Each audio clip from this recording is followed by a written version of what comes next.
మహారాష్ట్రలో మహాయుతి కూటమి ఘన విజయంతో నెక్స్ట్ సీఎం ఎవరన్న దానిపై సర్వత్రా ఆసక్తి నెలకొంది. ఇవాళ సీఎం సిందే తన నివాసంలో శివసేన పార్టీ ఎమ్మెల్యేలతో భేటీ కానున్నారు. ఇక డిప్యూటీ సీఎం అజిత్ పవార్ సైతం ఎన్సీపీ ఎమ్మెల్యేలతో సమావేశం నిర్వహించనున్నారు.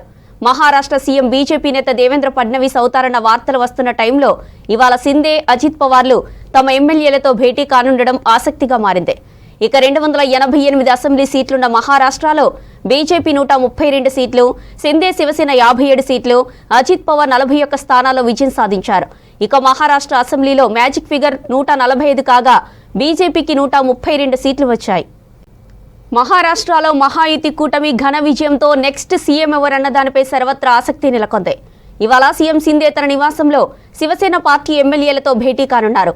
ఇక డిప్యూటీ సీఎం అజిత్ పవార్ సైతం ఎన్సీపీ ఎమ్మెల్యేలతో సమావేశం నిర్వహించనున్నారు. మహారాష్ట్ర సీఎం బీజేపీ నేత దేవేంద్ర ఫడ్నవీస్ అవుతారన్న వార్తలు వస్తున్న టైంలో ఇవాళ సిందే, అజిత్ పవార్లు తమ ఎమ్మెల్యేలతో భేటీ కానుండడం ఆసక్తిగా మారింది. ఇక 288 అసెంబ్లీ సీట్లున్న మహారాష్ట్రలో బీజేపీ 132 సీట్లు, సిందే శివసేన 57 సీట్లు, అజిత్ పవార్ 41 స్థానాల విజయం సాధించారు.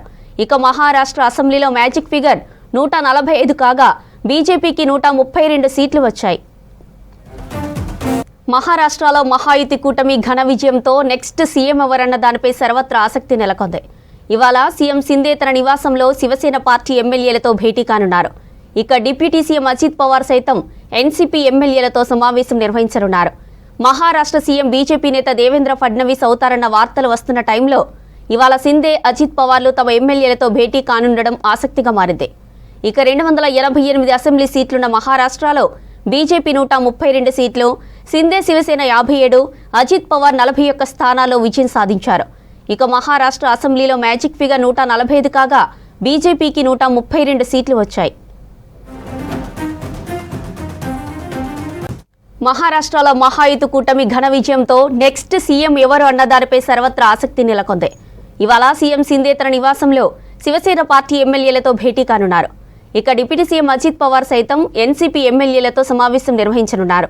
మహారాష్ట్ర సీఎం బీజేపీ నేత దేవేంద్ర ఫడ్నవీస్ అవుతారన్న వార్తలు వస్తున్న టైంలో ఇవాళ సిందే, అజిత్ పవార్లు తమ ఎమ్మెల్యేలతో భేటీ కానుండడం ఆసక్తిగా మారింది. ఇక 288 అసెంబ్లీ సీట్లున్న మహారాష్ట్రలో బీజేపీ 132 సీట్లు, సిందే శివసేన 57, అజిత్ పవార్ 41 స్థానాల్లో విజయం సాధించారు. ఇక మహారాష్ట్ర అసెంబ్లీలో మ్యాజిక్ ఫిగర్ 145 కాగా బీజేపీకి 132 సీట్లు వచ్చాయి. ఇక మరోవైపు మహావికాస్ అఘాడీ కూటమి బుజ్జగింపు రాజకీయాలను మహారాష్ట్ర ప్రజలు తిరస్కరించారన్నారు కేంద్ర మంత్రి పీయూష్ గోయల్. బీజేపీ గెలుపుతో 2047 వికసిత భారత్ లక్ష్య సాధన మరింత వేగంగా జరుగుతుందన్నారు. ప్రధాని మోదీ నేతృత్వంలో మహారాష్ట్రలో మహాయుతి కూటమి ఘన విజయం సాధించిందన్నారు.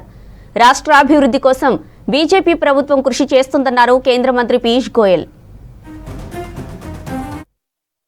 और हमारे मित्र पक्ष महायुति ने एक प्रचंड विजय महाराष्ट्र के विधानसभा चुनाव में प्राप्त की है. ये विजय प्रधानमंत्री नरेंद्र मोदी जी के विकसित भारत 2047 के लक्ष्य को तेज गति देने के लिए, महाराष्ट्र के विकास को, प्रगति को और आगे बढ़ाने के लिए एक शुभ संदेश है. महाराष्ट्र की जनता ने कांग्रेस की महाविकास आघाड़ी की तुष्टीकरण की राजनीति, उनकी समाज को बांटने की राजनीति को पूरी तरीके से ठुकराया है. और जो अच्छा काम मोदी जी ने केंद्र में, महाराष्ट्र में 5 साल के लिए देवेंद्र फडणवीस जी ने, और अब 2.5 साल से एकनाथ शिंदे जी, देवेंद्र फडणवीस जी और अजीत दादा पवार के नेतृत्व में महायुति ने जिस प्रकार से महाराष्ट्र की विकास यात्रा को फिर एक बार पटड़ी पर लाने का काम किया, इसके सम्मान में इतनी प्रचंड विजय देकर महाराष्ट्र की जनता ने महाराष्ट्र और पूरे देश और दुनिया को एक संदेशा दिया है कि मोदी जी के साथ पूरा देश खड़ा है. मोदी जी के नेतृत्व में भारत आगे बढ़ रहा है और मोदी जी आगे भारत को विकसित भारत 2047 तक बनाने के हमारे लक्ष्य को प्राप्त करके ही रहेंगे. मैं बधाई देता हूं प्रधानमंत्री नरेंद्र मोदी जी को. मैं बधाई देता हूं हमारे गृह मंत्री माननीय अमित शाह जी को, राष्ट्रीय अध्यक्ष जगत प्रसाद नड्डा जी को और हमारे महाराष्ट्र के लोकप्रिय नेता देवेंद्र फडणवीस जी को, जिनके नेतृत्व में महाराष्ट्र में ये प्रचंड विजय भारतीय जनता पार्टी ने लगभग 90% स्ट्राइक रेट के साथ। రైట్, ఇక మహారాష్ట్ర కొత్త సీఎం ఎవరనే అంశానికి సంబంధించి మరిన్ని అప్డేట్స్ వెంకట్ లైవ్ లో అందిస్తారు. వెంకట్, డీటెయిల్స్ ఏంటి?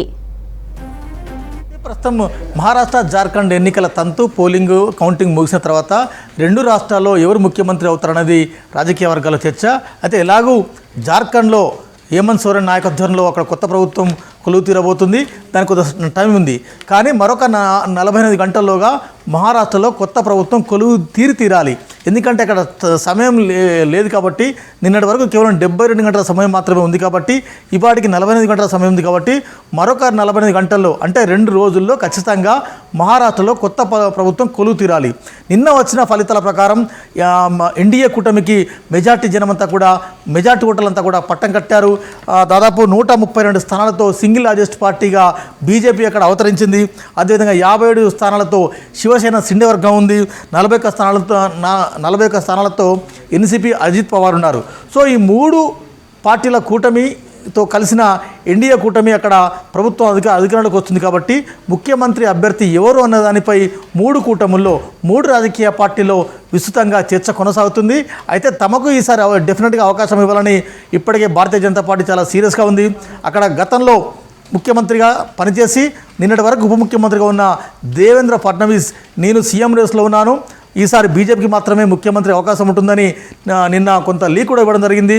నిన్న మీడియా సమావేశంలో 3 పార్టీల సంయుక్తాధ్వర్యంలో మీడియా సమావేశం నిర్వహించి ఎన్డీఏ ఈ కూటమి అభ్యర్థిని ముఖ్యమంత్రి అభ్యర్థి నిర్ణయిస్తుందని అధికారికంగా చెప్పినప్పటికీ ఎవరి కూటముల్లో ముఖ్యమంత్రి అభ్యర్థి ఎవరు అన్నదానిపై మాత్రం ఆయా పార్టీలో చాలా సీరియస్గా చర్చ అయితే కొనసాగుతుంది.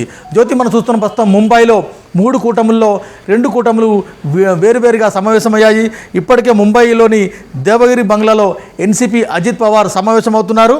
అక్కడ వారికి సంబంధించిన 41 సీట్లలో ఉన్న ఎమ్మెల్యేలంతా కూడా కొద్దిసేపటి క్రితం అక్కడికి హాజరయ్యారు.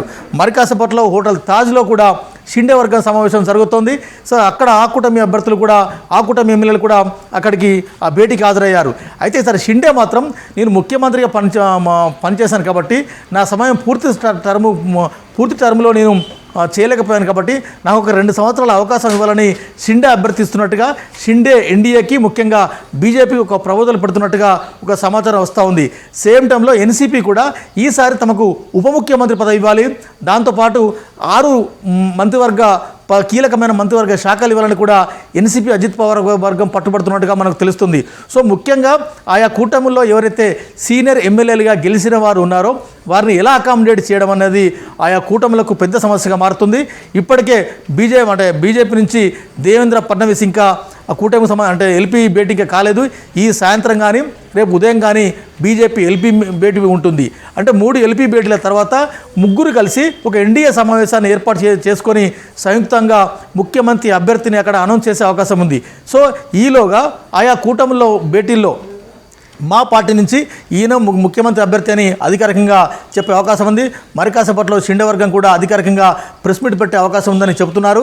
అయితే తమ పార్టీకి ఈసారి కొన్నాళ్ళ పాటు, ఒక ఏడాది పాటు లేదా కనీసం 2 నెలల పాటు ముఖ్యమంత్రిగా అవకాశం ఇవ్వాలి. తర్వాత కొన్ని 4 నుంచి 7 మంత్రి పదవులు ఇవ్వాలని షిండే వర్గం ప్రతిపాదిస్తున్నట్టుగా తెలుస్తుంది.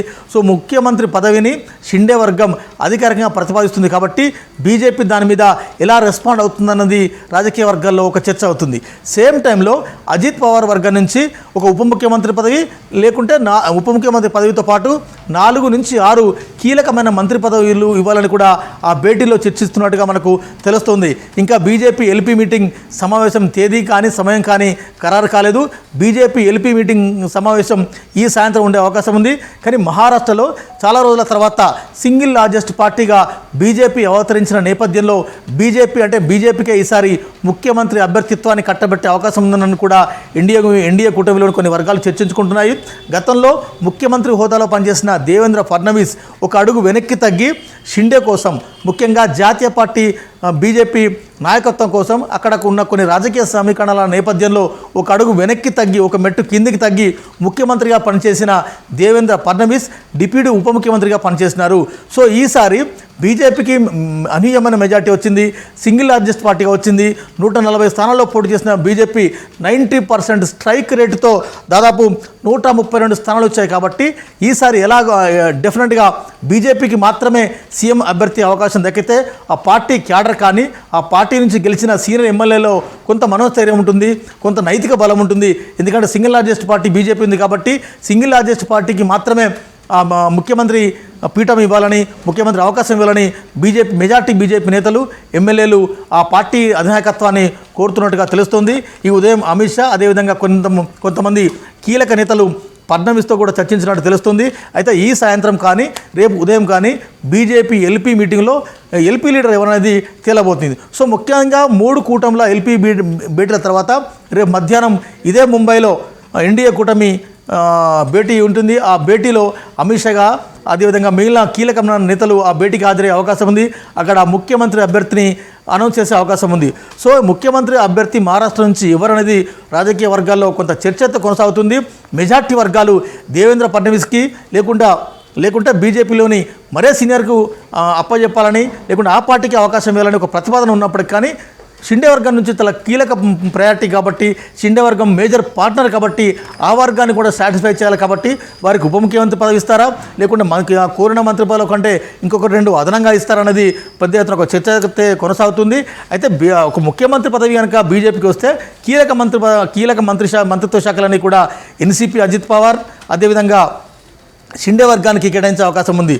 సో ముఖ్యంగా మంత్రి పదవులు ఉప ముఖ్యమంత్రి విషయంలో కొంత క్లారిటీ వచ్చినప్పటికీ ముఖ్యమంత్రి పదవి ఎవరికి ఏ పార్టీకి ఇవ్వాలని కూడా కొంత ఇతమిద్దగా ఉంది. కొంత పొలిటికల్ సర్కిల్స్లో చర్చ కొనసాగుతుంది. సో మొత్తానికి రేపు మధ్యాహ్నం వరకు ఎల్పీ అంటే ఎన్డీఏ కూటమి అటు బీజేపీ ఎన్సీపీ అదేవిధంగా షిండే 3 కూటమిలు కలిపి అంటే 3 పార్టీలు కలిపి ఒక కూటమిగా ఎన్డీఏగా అవతరించినాయి. కాబట్టి ఎన్డీఏ ఎమ్మెల్యేల భేటీ రేపు మధ్యాహ్నం ముంబైలో జరిగే అవకాశం ఉంది.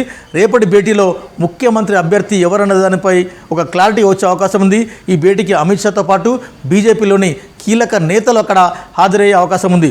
ఎందుకంటే చాలా రోజుల తర్వాత బీజేపీకి అక్కడ సింగిల్ లార్జెస్ట్ పార్టీగా అవతరించింది కాబట్టి అక్కడ మహారాష్ట్ర జనానికి మహారాష్ట్ర ప్రజలకి వీరు ఇచ్చిన ప్రామిజెస్ ఫుల్ఫిల్ చేయాలి. కాబట్టి కేంద్రంలో బీజేపీ అధికారంలో ఉంది కాబట్టి రాష్ట్రంలో కూడా బీజేపీ అధికారంలో ఉండాలని కూడా మెజార్టీ బీజేపీ ఎమ్మెల్యేలు ఆ పార్టీని రిక్వెస్ట్ చేస్తున్న నేపథ్యంలో పార్టీ ఎటువైపు మొగ్గు చూపుతుంది జాతీయ నాయకత్వం అనేది ఒక చర్చగా ఉంది. సో మొత్తానికి దేవేంద్ర ఫడ్నవీస్ వారి శిబిరంలో మాత్రం అనేక ఆశలు మొలకెత్తున్నాయి. ఎందుకంటే గతంలో మేము త్యాగం చేశాం కాబట్టి మా నేత అంటే దేవేంద్ర ఫడ్నవీస్ ముఖ్యమంత్రి పదవి నుంచి ఉప ముఖ్యమంత్రి పదవికి వచ్చారు కాబట్టి కొంత త్యాగం చేశారు కాబట్టి ఈసారి పార్టీ సింగిల్ లార్జెస్ట్గా వచ్చింది కాబట్టి తమకు అవకాశం ఉంటుంది అనేది దేవేంద్ర ఫడ్నవీస్ యొక్క వర్గాలు భావిస్తున్నాయి. సో మొత్తం చూద్దాం రేపు మధ్యాహ్నంలోగా మహారాష్ట్ర ముఖ్యమంత్రి ఎవరని తేలబోతుంది జ్యోతి.